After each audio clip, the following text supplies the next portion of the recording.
Thousands of people from across Italy have gathered in Rome, the capital, for a demonstration against the Transatlantic Trade and Investment Partnership between the European Union and the U.S. They argue the planned trade deal would hand too much power to big multinational corporations at the expense of European consumers and workers. Press TV's correspondent Max Civili from Rome.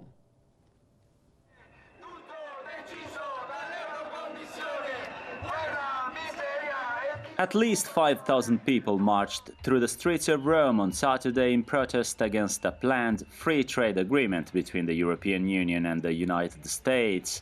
Businesses hope that the Transatlantic Trade and Investment Partnership, or TTIP, will deliver over 100 billion euros of economic gains on both sides of the Atlantic.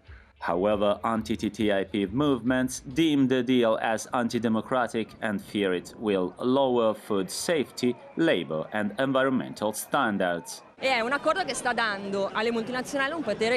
TTIP strips away obstacles to large corporations making profits. Obstacles such as regulations that protect people's privacy, the environment and food safety will be swept away. Moreover, it further opens up public services to private companies, motivated primarily by profit rather than people's needs.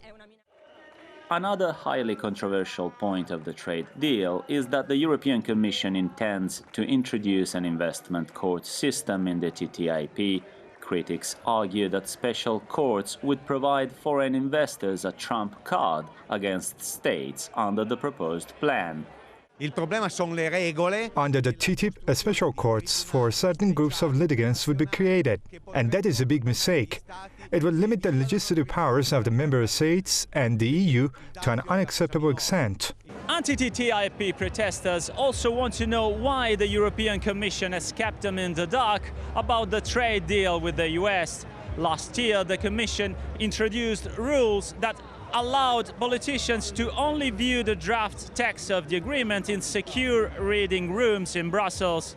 Now people wonder Washington and Brussels are serving whose interests that have placed a gag order on this deal. Max Civili, Press TV, Rome.